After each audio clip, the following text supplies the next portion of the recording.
এটা মানুষ তৈরি করেছেন, আর এই বেদ বাগিয়ে গোড়া মহান আল্লাহ রাব্বুল ইজ্জত তৈরি করেছেন। তাহলে এক রাতটা কত হবে বলে সুবহানাল্লাহ। সেখানে শুনলেন মুসা নবী নবীর উপরে দরুদ পড়ছেন, আসসালামু আলাইকা ইয়া রাসূলুল্লাহ, আসসালামু ওয়াসসালামু আলাইকা ইয়া নবিয়াল্লাহ। আল্লাহ রাসূল শুনলেন, দুনিয়ার কিছু কিছু মোল্লা বলছে ওখানে মুসা নবী নামাজ পড়ছিলেন। কেউ বলছে কি মুসা নবী নামাজ পড়ছিলেন আর নিজের কবরে আল্লাহ রাসূল দেখলেন।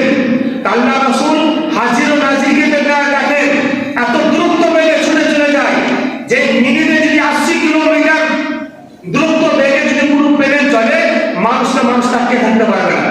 আপনি ট্রেনে থাকবেন, দ্রুত বেগে যদি ট্রেন ছুটে পাশে আপনি দাঁড়িয়ে থাকেন, আপনার ছবি নজরে আসতে পারবে না। দেখবেন চক্করে চলে গেল, আপনি বুঝতে পারবেন না। ট্রেনে যারা থাকবে বাইরে থেকে ছাক ছাক ছাক ছাক করে চলে গেল, আপনি কিছু বুঝতে পারবেন না। মনে হবে যে ট্রেন গেল, স্পিডে যদি যায় এত দ্রুত বেগের পরও আমার আপনার বিশ্ব নবী জনাবে মুহাম্মদ রাসূলুল্লাহ সাল্লাল্লাহু আলাইহি সাল্লাম দেখলেন যে মুসা আলাইহিস সালাতু ওয়াস তাসলিম নিজের কবরে কি দাঁড়িয়ে আছেন আর নবীর উপরে সালাম করছেন। কেউ বলছে কেউ নামাজ পড়ছিলেন, নামাজ তখন ফরজই হয়নি বলে সুবহানাল্লাহ। নাকি নামাজ দিয়েছেন আল্লাহর সাথে মেয়েরা যাবে না, হয়তো জাননি তো নামাজ তো কোন নামাজ পড়বে। কে বলছে যে নফল নামাজ পড়ছে, নামাজ তখন ফরজই হয়নি। হ্যাঁ, তো সুন্নাত কোথায় বাবা আর নফল দিলে কোথায় বাবা? এখন তো দয়ার হাবিব যাবে আর মসজিদে আকসাতে উনি কি করবেন? নামাজ পড়াবেন, সমস্ত নবীগণের ইমামতি করলেন বলে সুবহানাল্লাহ। সর্বপ্রথম আকার নামদার মদিনে তাজদারকে মুসাল্লাতে জিবরিল বলেন, ইয়া রাসূলুল্লাহ আপনার জন্য মুসাল্লা ফাঁকা আছে, আপনি আগে যান, আপনি নামাজ পড়ান। আমার আপনার হাবিব সাল্লাল্লাহু তাআলা আলাইহি সাল্লাতু ওয়াস তাসলিম গেলেন, নামাজ পড়ালেন। সমস্ত হযরত আদম থেকে নিয়ে ঈসা পর্যন্ত সমস্ত নবী মুস্তাফা মুক্তাদি সবাই নামাজ আদায় করলেন বলে সুবহানাল্লাহ। এখানে নবী মুস্তাফার শান, নবী মুস্তাফার শান যে সমস্ত নবী বলেন নামাজ পড়ালেন। আর রাসূলুল্লাহ যখন নামাজ পড়ালেন তো কোরআনের তাজকিরা করলেন বলে সুবহানাল্লাহ। আলহামদুলিল্লাহি রাব্বিল আলামিন আর রহমানির রহিম মালিকি ইয়াউমিদ্দিন ইয়্যাকা না'বুদু ওয়া ইয়্যাকা নাস্তাঈন ইহদিনাস সিরাতাল মুস্তাকিম সিরাতাল লাযীনা আন'আমতা আলাইহিম গায়রিল মাগদুবি আলাইহিম ওয়ালাদ-দাল্লিন। সম্পূর্ণ সূরা ফাতিহা পড়লেন। নামাজকে শুধু এক রেখাত না, দুইটা নামাজ পড়লেন। নামাজ যখন পড়া হলো তো আল্লাহ রাসূলের সম্মুখে তিনটা পিয়ালা হাজির করে দেওয়া হলো।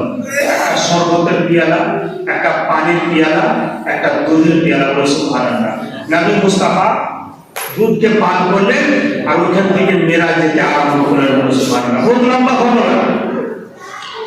বেরাদার দয়ার হাবিব সাল্লাল্লাহু তাআলা আলাইহি সাল্লাতু ওয়াস তাসলিম গেলেন তো দেখেন হয়তো অনেক মানুষ বলে নবীগণ যখন বলে গেছে নদীতে মাটিতে মিশিয়ে তারা ধ্বংস শেষ হয়ে গেছে, বলে না? আমাদের মুসলমানের নদী আছে যার নবীগণ বলে দিয়ে গেছে আর কবরে সব মরে সব ধ্বংস বিস্মার হয়ে গেছে।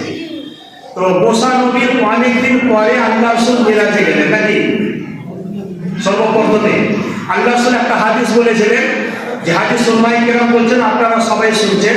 হাদিসটা হচ্ছে আল্লাহ রাসূল সাল্লাল্লাহু আলাইহি সাল্লাম নিজের আফজালিয়াত, নিজের ইজ্জত, নিজের বোধবালা করার জন্য উনি সাহাবা কেরামকে বলছেন, ও আমার সাহাবা কেরামরা জানো আল্লাহ তাবারাক ওয়া তাআলাকে 5টা কারণে সমস্ত নবীর চাইতে উত্তম তৈরি করেছেন। সুবহানাল্লাহ। এক নম্বর কারণ বলছেন কি, আল্লাহ রাসূল বললেন যখন একটা নবী সময় শেষ হয়ে গেল দ্বিতীয় নবীকে আল্লাহ তৈরি করলেন।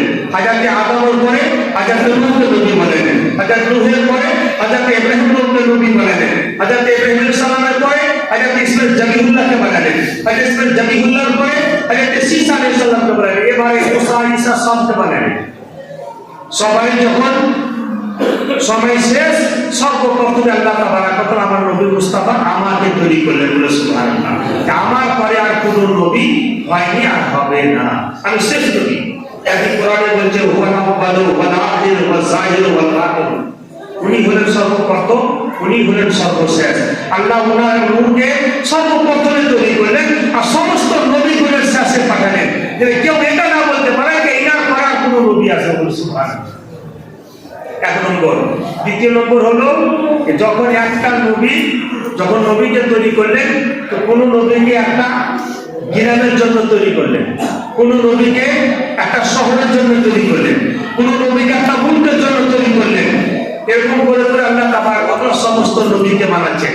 কিন্তু আল্লাহ তাবারক ওয়া তাআলা যখন আমার বাড়ি আসলো, আমার যখন সময় আসলো, মহান আল্লাহ রাব্বুল ইজ্জাত করলেন কি, যত যত পুরো সারা পৃথিবীর যেমন রব হলেন আল্লাহ, মহান আল্লাহ রাব্বুল ইজ্জাতের বিশ্ব নবী হলাম আমি। সুবহানাল্লাহ। সারা জগতের রব হলেন আল্লাহ, আর সারা জগতের মাহবুব হলাম আমি রাসূলুল্লাহ। সুবহানাল্লাহ। দ্বিতীয় কারণ